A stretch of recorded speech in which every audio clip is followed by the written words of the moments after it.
All right. Very sorry that my phone died again when I was explaining number 18, but basically the answer is A because it doesn't tell you anything about the type of function, like if it's continuous or differentiable or whatever. So let's come down, please, to number 19. Okay, it says let g be a function given by square root 1 minus sine squared. Which of the following could be false? Now, I want to draw you back to graphing calculator. I went ahead and already typed this in onto my laptop. So 1 minus sine squared. So you can kind of see it right there. Okay, and then the first thing that I want to point out to you is that if I'm looking at the window from 0 to pi, that would be from 0 to about 3.14.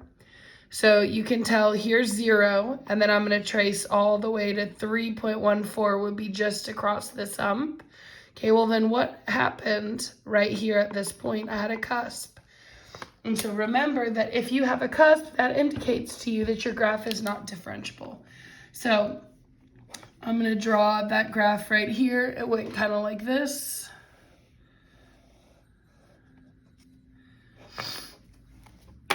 Specifically, I'm only looking at 0 to pi, would have been like to here. And so I can see that is my graph continuous? Yes. But is it differentiable? No. Okay, specifically because I have a cusp. Okay, so let's go back through your theorems. Okay, extreme value theorem, all your graph has to be is continuous. Okay, which it is. Extreme value theorem, all your graph has to be is continuous, which it is. Intermediate value theorem, all your graph has to be is continuous, which it is. But then for mean value theorem, your graph needs to be differentiable. Needs to be differentiable. Okay, and so then like I said, we looked at the picture, we saw the cusp in the graph, then we know that mean value theorem is going to be the one that is not differentiable or not applicable because the graph is not differentiable. All right, let's go ahead and turn the page, please. All right, take a look at the next one. So it says we have a graph of f prime, and then it asks which of the following must be true about f. So if this is the graph of f prime, then I want to know if f is increasing and decreasing, mins and maxes, and if f is not differentiable.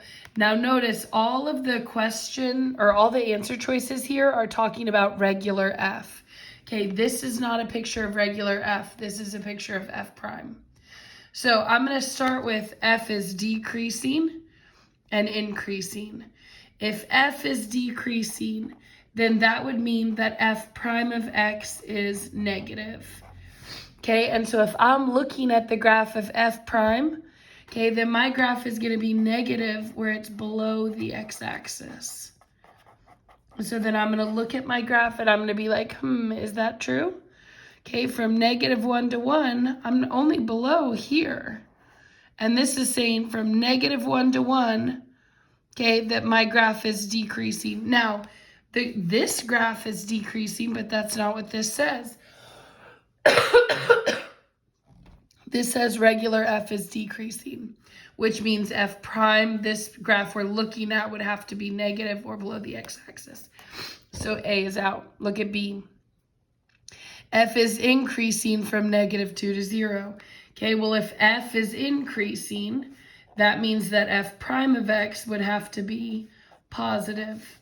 Okay, and where are the positives? Those are above the x-axis. Okay, and then I can just look at my picture and see. Okay, f is going to be increasing when this graph f prime is positive on -2 to 0. -2 to 0 is all above the x-axis, so B looks good. C says f is increasing from 1 to 2. Okay, but remember, increasing means that f prime would have to be positive, and I see that from 1 to 2, my graph is below the x-axis.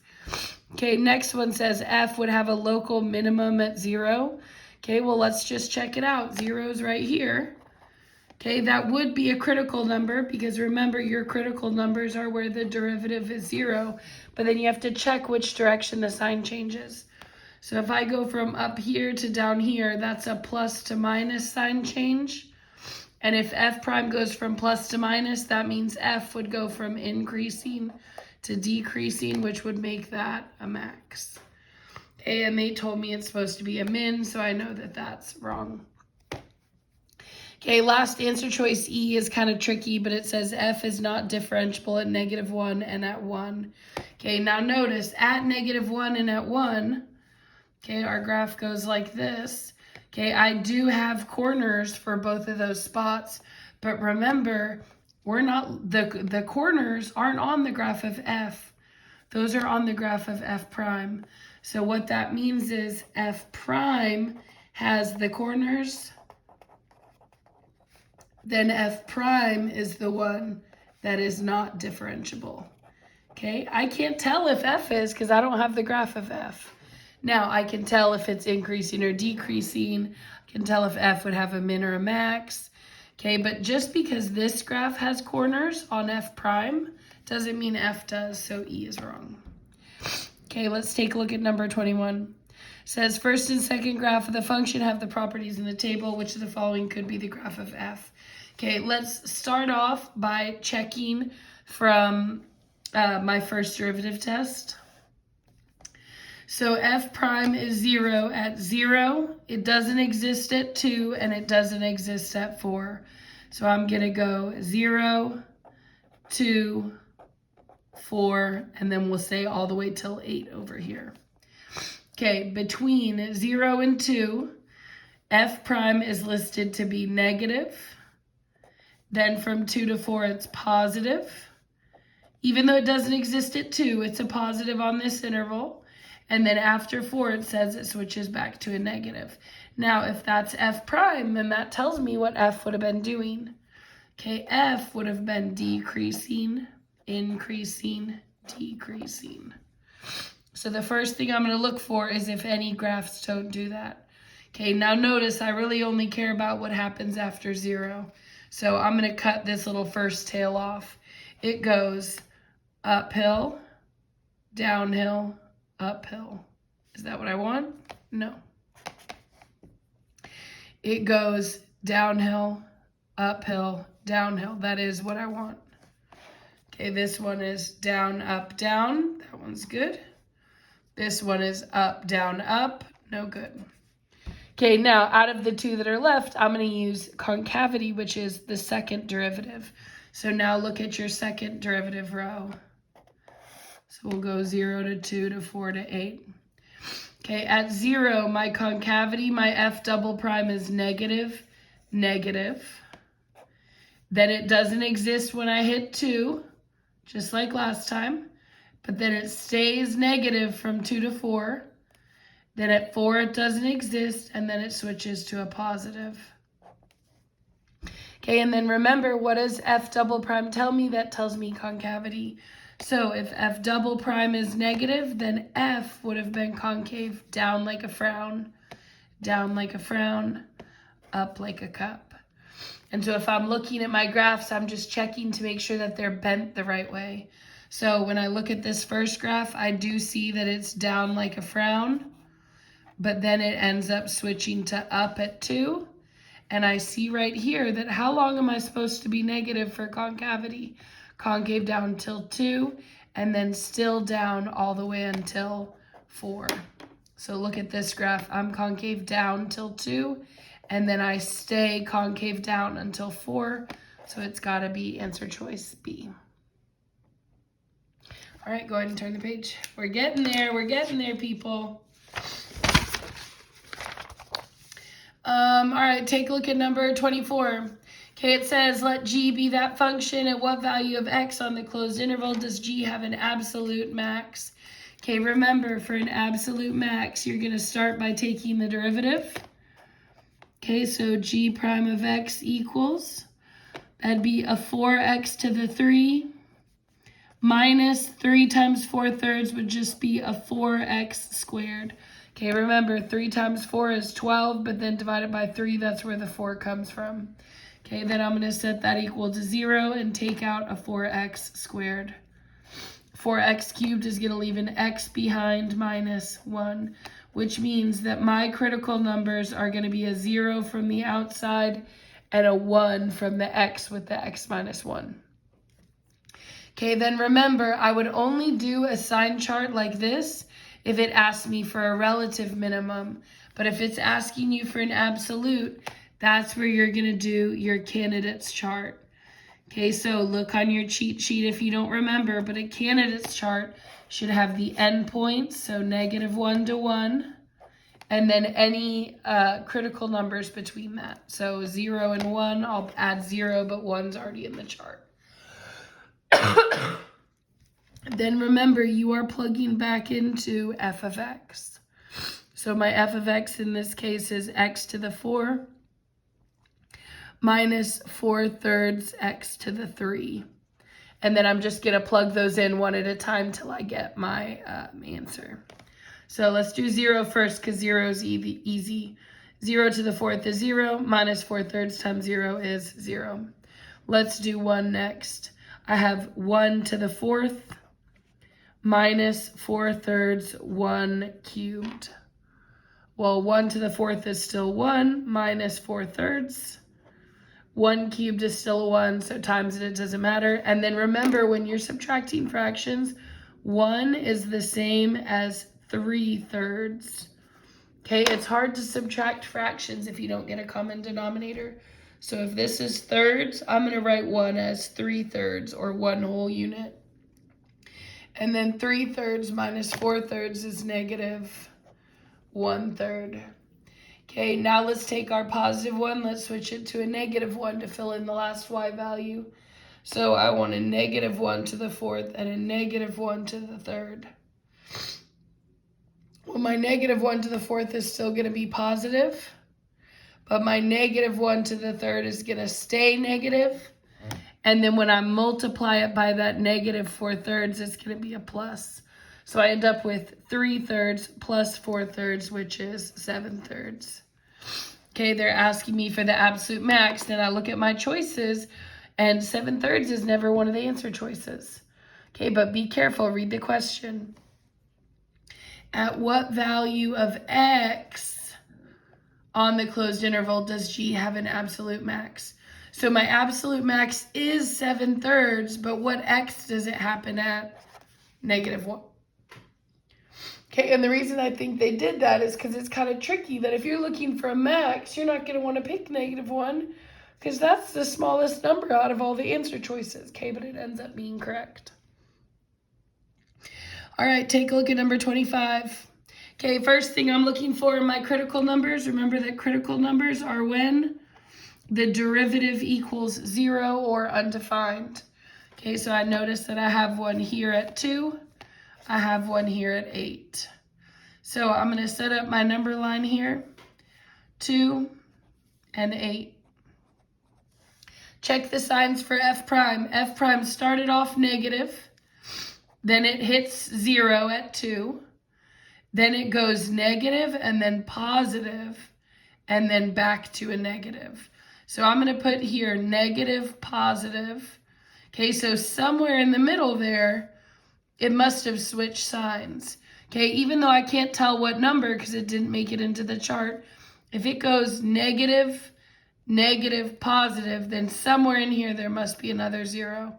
Okay, and then it switches back to a negative. So my graph is going to go down, down, up somewhere, and then back down. Okay, then it says, which of the following statements are true? Okay, first one says there's neither a relative minimum or a relative maximum at 2.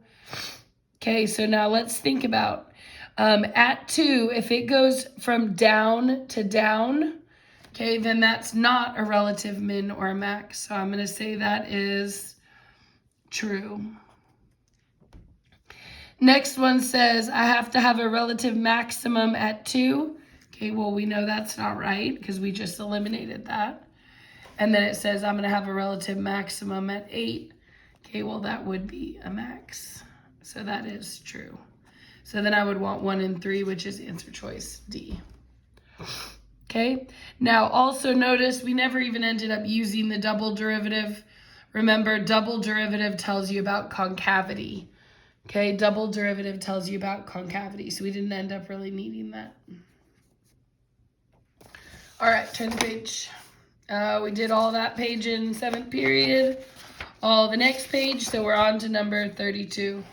Okay, number 32 is kind of tricky, but of course they put it on there, so we're going to do it. It says, which of the following y coordinates on the curve where it has a vertical tangent line?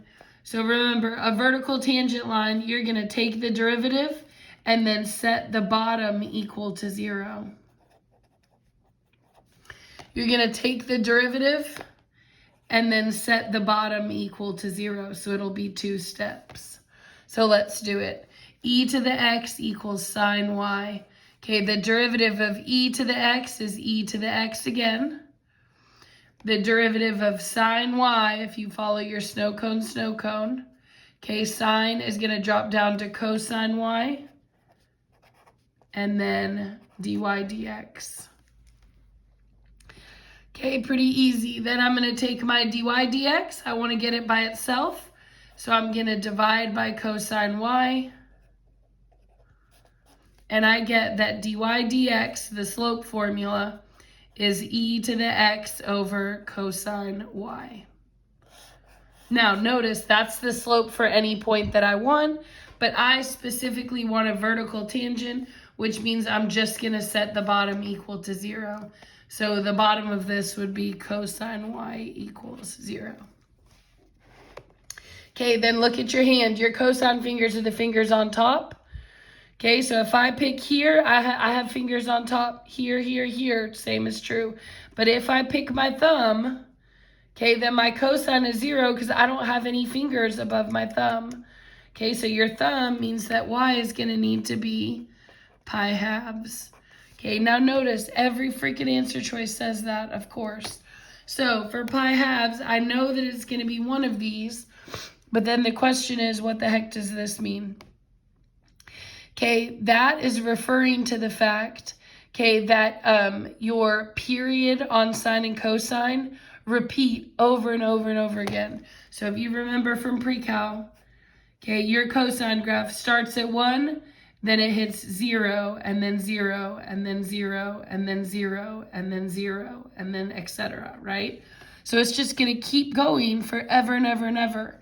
So I'm not just going to have the answer at pi halves. I'm going to have repeated answers all the way through the rest of the graph, okay, all the way to the end of the graph going to the right, and, okay, all the way for the graphs going to the left. So I'm going to pick this one, and here's why. Okay, remember that technically, okay, you do have to go through one full cycle to have a repeat. But remember that they happen, if you're doing like your pi halves is 90 degrees, you're going to hit 0 at the top of the circle, and then you're going to hit 0 again at the bottom, and then at the top, and then at the bottom. So basically, on the unit circle, if you remember, okay, cosine is your x value, sine is your y value. There are 2 places where your cosine is 0. It'd be at pi halves, and then again at 3 pi halves. So basically, how do I get from pi halves to 3 pi halves? I'd have to add a pi. And then if I add it again, I'd be back at the top. And then half a circle again at the bottom. Half a circle again at the top. Okay, so pi halves is when your cosine gives you 0. But then you'd have to repeat every pi to hit every part of the circle, top and bottom. All right, we did the next one. Take a look at number 34. We want the limit as x approaches 9 to be 5. Then my x's should be getting closer to 9. My y value should be getting closer to 5. So my x is getting closer to 9. Eliminates a. Look at these. That's 4 approaching 5. We don't want that, so a is out. Okay, this one appears to be approaching 9. So does this one. This one appears to be approaching 9. And this one appears to be approaching 9. But then my y values are supposed to be getting closer and closer to 5. So 4.925, 4.950, 4.975, 4.995, that looks good. Okay, let's look at the next one. 4.950, 4.967, 4.9, that's getting closer to 5. But then as I come in from this side, it's not the same. Okay, for this one, my right side limit is dropping from 10 to 10.12, 10.07, 10.030. Okay, so you can see that on this one, my left side is approaching 5, but my right side is approaching 10. Okay, and then last one, it looks like it's just getting maybe bigger and bigger. So it goes from 6 to 10 to 20 to 100. So that looks like it's approaching infinity. And the other side looks like it's approaching 5. Okay, but the problem is that, remember, that limit is only 5 if it's 5 from both sides. Okay, not just one or the other. All right, ready to turn the page? Let's keep going. Next one, go ahead and take a look at your graph. Says, which of the following statements is false? This says x approaching 2 on f of x exists. As I approach 2 from the left and the right, okay, I'm approaching the open circle at 2. That one's true. X approaching 3, the limit exists. As I approach 3 from here and here, okay, yes, that is also true. Now, you might say, but wait, Ms. Joyner, there's a cusp. Remember, a cusp means that it's not differentiable. That does not mean not differentiable. That does not mean the limit doesn't exist. It just means that I can't take the derivative there. Okay, because how would I line up a tangent line on a point like that? Next one says the limit as x approaches 4 exists. Okay, but then when I look at 4, I see that from the left, I'm coming in at 2. From the right, I'm coming in at 4. Okay, so that is not going to be true. Let's go ahead and write it out. Because the limit as x approaches 4 from the left is 2, but the limit as x approaches 4 from the right is 4. Okay, and remember, in order for you to have a two-sided limit, your original one-sided limits have to be equal. The next one says the limit as I approach 5 from... Oh, I thought that was a plus or minus, but it's not. Okay, as I approach 5, that limit exists. That's true. As I trace closer to 5 on both sides, I'm just hitting the arch of that curve, so that'd be at 6. And then last one says the graph's continuous at 3. Okay, that is true. I go up and then down. It's continuous, but it would not be differentiable. Okay, so D and E are true. Answer is C.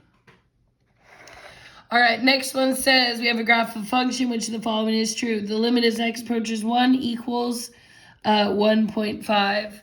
So as I approach 1, which would be here, I see that my left side is probably about 1.5 as I trace this way. Okay, but my right side is approaching 0. So remember, those are supposed to be the same. So that is false. Next one says the limit as x approaches 1 is 0. That's also not true. My left side is 1 point something. My right side is 0. But in order for x approaching 1 to be 0, it would have to be true for both sides. So I'm going to put one-sided limits not equal.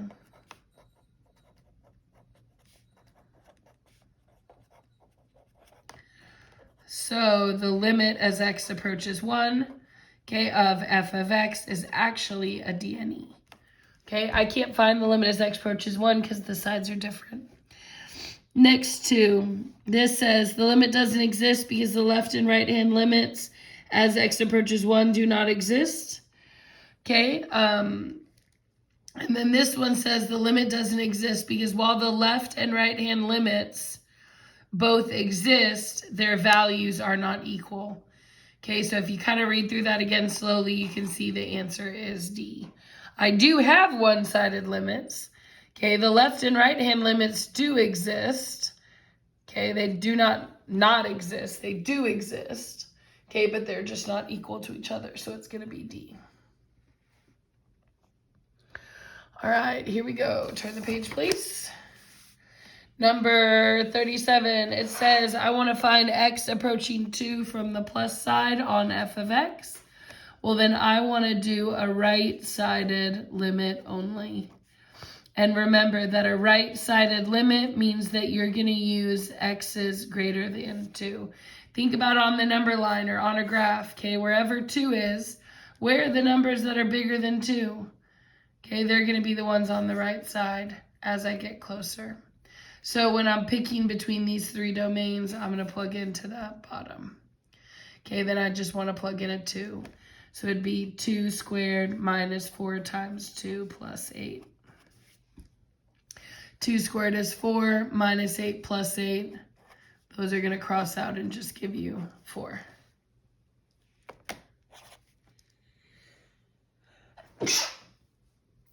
Oh, all right. Number 38. It asks me to find dy dx, and then it gives me that equation y is x squared e to the x. Okay, you are going to need product rule for that.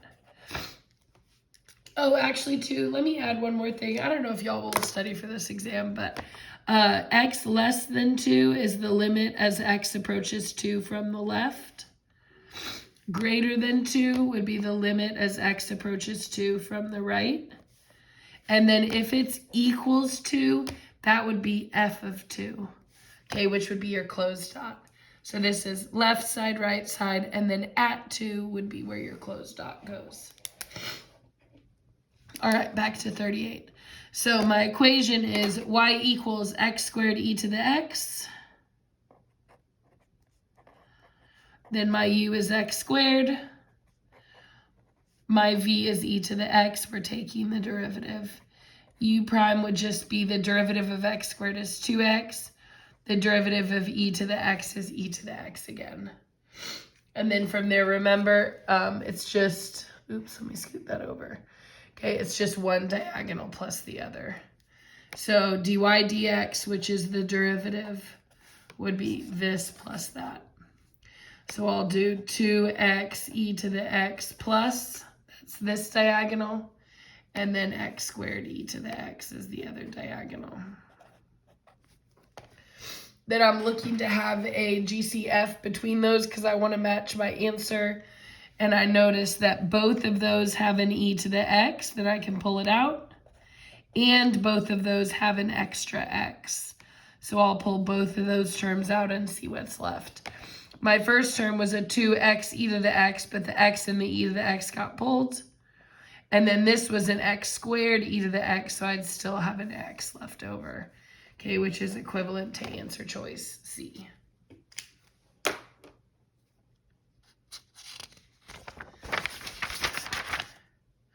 All right, next one, number 40. We want the slope of the tangent line at the point 2, 0. Notice that my equation's all jumbled, so I'll have to take the derivative, plug that point in. Now, one thing I am going to do is a rewrite on this. Anytime I see x squared over 2, I'm going to rewrite that as 1/2 x squared. Okay, because remember, if I can write it where it's not a quotient rule, okay, that's a lot better for me. So the derivative of y is going to go to a 1 dy dx. The derivative of 2 is 0. 1/2 x squared, 2 times 1/2 is 1x, and then minus 2. So y goes to dy dx, plus 2 cuts out. 1/2 x squared is going to be 2 times 1/2 is 1. Oh, wait. Oh, and then hold on. This is a minus 2. I didn't finish writing that. This was a minus 2 sine y. My bad on that.